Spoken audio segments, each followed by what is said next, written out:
영국의 세계적인 록밴드 퀸의 이야기를 담은 영화 보헤미안 랩소디가 우리나라 관객 350만 명을 돌파하면서 퀸 신드롬이 불고 있다고 합니다.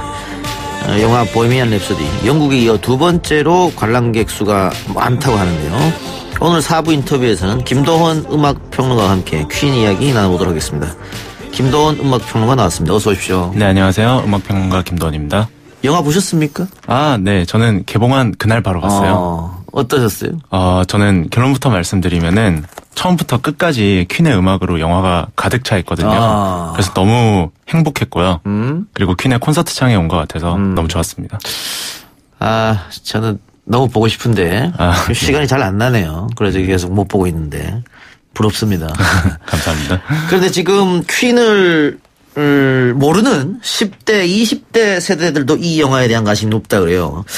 저는 제가 기억하는 게 제가 초등학교 한 5, 6학년 때 정도로 기억하는데 그 공테이프 들고 레코드가에 가서 퀸 노래 좀 담아달라 뭐 이렇게 했던 기억이 나는데, 그러니까 아마 퀸을 직접적으로 들은 세대는 저처럼 70년대 중반 혹은 후반까지 그렇죠. 직접 퀸의 노래를 들었을 것 같은데 지금 보면 90년대생, 2000년대생들도 이 영화를 보고 열광한다고 하거든요. 퀸을 잘 모를 텐데 왜 이렇게 열광할까요? 일단 젊은 세대가 퀸은 잘 모르는데 퀸의 노래는 좀 대중매체 여러 곳에서 많이 나와서 좀 익숙하거든요. CF에도 나오고 그렇죠. 이 노래가 퀸 노래였구나 하면서 이제 좀 신기한 게 첫 번째인 것 같고 그리고 두 번째는 이제 젊은 세대가 라이브 무대나 록 콘서트를 경험한 세대가 아니잖아요. 록 페스티벌 같은 것도 좀 생소하고 그런데 이 영화를 보면은 콘서트나 라이브 현장 같은 거를 굉장히 잘 묘사를 하고 또 멋지게 잘 표현을 해서 이제 지나간 시대에 대한 저런 시대에 저런 게 있었구나 너무 멋있다 하면서 감탄을 하면서 보게 되는 것 같아요. 자, 전설적인 락밴드 퀸 좀 설명해 주시죠. 퀸은 일단 영국의 락밴드고요. 그리고 이제 70년대 아까 말씀하신 것처럼 70년대 중반부터 90년대까지 활동을 했고 그리고 세계적으로 팬이 굉장히 많습니다. 이제 세계적으로 9,600만 장 정도 앨범을 판매했고요. 비공식 기록까지 하면은 1억 5천만, 3억 장까지 추산을 하기도 해요. 그리고 이제 2001년에는 로큰롤 명예의 전당에 들어갔고요.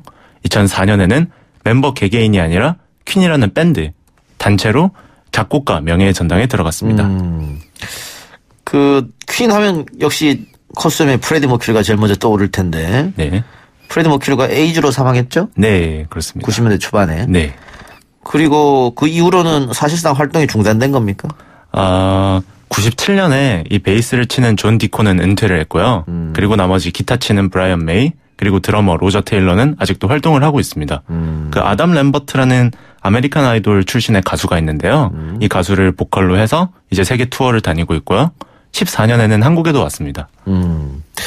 너무나 유명한 곡들이 많은데. 네. 김도원 평론가는 어떤 곡을 좋아합니까? 이거는 약간 좀 대중적인 선곡은 아닌데요. 네.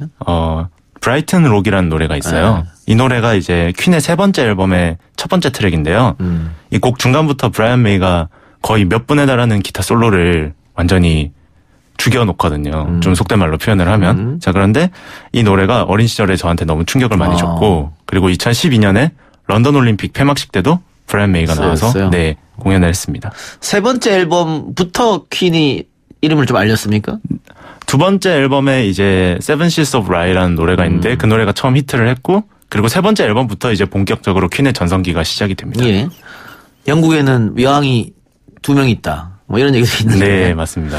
영국에서는 굉장한 인기를 끌었습니다만은 그 미국 시장에서는 크게 퀸이 인기를 못 끌었거든요. 그 이유가 있을까요? 일단 그 80년대까지만 해도 영국 밴드가 미국 차트에서 성공을 한다는 게 좀 쉬운 일이 아니었거든요. 그런데 80년에 더 게임이라는 앨범이 나오는데요. 이 앨범에서 이제 처음으로 빌보드 앨범 차트 1등을 하고요. 그리고 퀸의 유일한 미국 차트 1등 노래가 2개가 있습니다. 하나는 Crazy Little Thing Called Love라는 노래고요. 그리고 나머지 하나는 Another One by the Dust라는 노래입니다. 그래도 가장 대표곡은 보헤미안 랩소디라고 할 수 있을 텐데. 네, 그럼요. 이번 영화 제목도 네, 보헤미안 랩소디고요. 근데 이 보헤미안 랩소디가 러닝 타임이 상당히 길잖아요. 6분이 넘는 걸로 제가 알고 있는데. 그래서 처음 나왔을 때는 이렇게 긴 음악은 라디오로 소개가 안 되니까 좀 줄이자. 네. 그렇게 해서 편집본도 만들었는데 결국은 퀸 멤버들이 안 된다고 해서 원본 그대로 계속 나갔고 네네. 인기가 있었다고 해요. 네. 만일 편집을 해서 줄였다 그러면 지금처럼 이 명작곡으로 남았을까 의심스럽긴 합니다. 아, 네, 저도 그런 생각이 드는 게 70년대 중반의 히트곡들의 공식은 2분에서 3분 어허. 무조건 이렇게 러닝 타임을 지켜야 되고 최대한 간단하게 만들어야 된다 이렇게 얘기를 했는데 이 영화에서도 이제 제작 과정이 묘사가 되거든요. 그렇습니까? 네, 예. 프레디 머큐리가 그 레코드 사장 앞에서 우리는 오페라를 할 거다. 아니면은 뭐 너희랑 계약을 안 하겠다. 우리가 하고 싶은 대로 따라라. 이렇게 얘기를 하거든요. 그래서 이 노래가 나왔는데 무려 영국 차트에서 9주 동안 1등을 했어요. 굉장히 상업적으로 성공한 싱글이고요. 네. 그렇군요. 영화에서 공연 장면이 여러 번 등장한다고 하는데 특히 인상적 공연 장면은 결국은 라이브 에이드입니까? 네. 아무래도 그거를 꼽아야 될 것 같아요. 마지막에 너무 압도적으로 스케일을 보여주고 또 멋있는 장면이라서 그 장면을 꼽아야 될 것 같습니다. 라이브 에이드는 당시 우리나라도 위성 중계했던 걸로 네네네. 기억이 나는데 굉장히 좀 세계적으로 유명한 공연이었고 역사적인 공연이었죠. 그 85년에 에티오피아 난민들을 돕기 위해서 이제 유명 가수인 밥 겔도프라는 사람이 있는데 예. 그분이 이제 밴드 에이드라는 프로젝트를 만들었어요. 그 밴드 에이드의 가수들이 라이브를 한 것이 라이브 에이드고요. 어허. 네. 7만 2천 명이 라이브를 지켜왔고 네네. 150국에 19억 명이 TV로 지켜왔고 네. 대단한 와, 거죠. 어마어마하죠, 정말. 예, 영화 얘기 조금 더 해봅시다. 저는 못 봤으니까는 우리 김평론가 얘기 좀 잘해주세요. 잘 드리겠습니다. 예. 그 영화 시작이 프레디 머큐리가 공항에서 노동자로 일하는 장면이라고 하는데 네. 백인과 다른 외모 때문에 백인들이 프레디 머큐리를 굉장히 비하했다. 이거는 그동안 좀 안 알려졌던 것 같은데. 네, 실제로 프레디 머큐리가 영국 오리지널 태생이 아니거든요. 이제 프레디 머큐리의 부모님은 아프리카에 있는 잔지바르 섬 출신인데요. 그리고 잔지바르 섬의 태생분이 아니라 파키스탄 이민자로 이제 영화에서 나오거든요. 파키라는 멸칭을 받아가면서. 그런데 사실은 인도에 사는 페르시아계 거주민들이에요. 그래서 부모님도 고대 종교인 조로아스터교의 독실한 신자였고요. 그리고 프레디 머큐리가 이민자 출신인데다가 그리고 아까 말씀드렸듯이 동성애 성향이 있었기 때문에 영국 타블로이드지나 이제 황색 언론에서 굉장히 가십거리를 많이 만들었고 그리고 파파라치도 굉장히 많았어요. 그래가지고 이제 슈퍼스타로서의 지위는 누렸지만 삶은 행복하지 않았다. 이제 많은 여러 가지 고민이 있었다. 괴롭힘도 있었고 네, 그런 비하인드 스토리가 있죠. 우리한테 보여주는 모습은 그냥 화려한 모습이었는데 네네. 그 내면에는 아픔이 있었다. 네, 그렇습니다. 이런 것일 테고 무대에서 보여주는 모습과 달리 내성적이었다고요? 네, 프레디 머큐리가 영화에서도 이제 묘사가 되는데요. 이제 굉장히 외로움도 많이 타고 아이처럼 이제 천진난만한 그런 성격도 있었다고 해요. 그래서 이제 그 밴드 멤버인 로저 테일러가 이렇게 말을 했는데 머큐리의 실제 삶은 아무도 몰랐다. 그는 샤이하고 젠틀하고 친절한 사람이었다. 이 무대에서 보여주는 이제 오만하고 거만한 모습은 완전히 거리가 있었다. 이런 식으로 증언을 한 적이 있습니다. 예. 영화에는 프레디 머큐리의 연인도 등장한다고 하는데 프레디 머큐리에게 연인 오스틴은 어떤 존재였을까요? 네, 그 메리 오스틴이라는 분인데요. 그 영화에 보면은 Love of My Life라는 노래가 나옵니다. 예. 이 노래가 이제 번역을 하면 내 일생의 사랑이잖아요. 네. 근데 이 주인공이 메리 오스틴이에요. 그래서 둘이가 처음에는 동거를 하면서 살았는데 메리 오스틴 남성이죠? 아니 여성입니다. 여성입니까? 네, 여성인데 예. 프레디 머큐리가 점점 이제 자신의 동성애적 성향을 깨닫게 되면서 어쩔 수 없이 헤어지게 됐어요. 아하. 그런데도 평생 동안 친하게 지냈거든요. 그래서 프레디 머큐리가 이렇게 말을 하기를 다른 연인들이 나한테 메리 오스틴을 대체하게 해달라 라고 얘기를 하지만 나는 그렇게 할 수가 없다. 왜냐하면 메리 오스틴이 내 인생의 가장 유일한 존재이기 때문이다. 이렇게 말을 했거든요. 그래서 네. 그러면은 끝까지 어떻게 우정을 지켰다 이렇게 보면 됩니까? 메리 오스틴과? 네, 맞습니다. 우정을 지켰고요. 그리고 그래서 프레디가 죽었을 때 유언장이 공개가 됐는데 그 재산 절반이랑 저작권료 그리고 런던에 있는 대저택을 메리 오스틴에게 상속을 했습니다. 그 프레디 머큐리가 에이즈에 걸렸다는 소문은 계속 돌았었는데 네네네. 한 번도 확인이 안 됐잖아요. 본인이 얘기한 적도 없고. 네. 그러다가 사망 직전에 이야기했다고 하는데. 네, 맞습니다. 숨긴 이유는 어떻게 있었을까요? 프레디 머큐리가 1991년 11월 24일에 운명을 했는데 23일에 자기가 에이즈를 걸렸다는 걸 공개를 했어요. 아, 공개한 다음 날 사망했어요? 네, 공개한 다음 날에 바로 죽었거든요. 이거를 숨기는 이유는 그 당시에 이제 사회 분위기가 이제 에이즈 관련해서는 좀 보수적인 영향도 있었고 이제 동성애로 인해서 말미암아 발생하는 질병이다. 이런 인식도 굉장히 많았고요. 있었기 때문에. 네. 그래서 영화 중간에도 이런 장면이 나옵니다. 프레디 머큐리가 에이즈 걸린 사실을 고백을 하는데 나는 에이즈에 걸렸지만 너희들이 나를 다르게 생각하지 않고 그냥 그대로 우리 밴드 하던 그대로 음악을 계속 했으면 좋겠어. 이렇게 얘기를 합니다. 그리고 실제 밴드 멤버들도 다른 데에서 프레디 머큐리가 에이즈 걸렸다는 얘기를 절대로 하지 않았어요.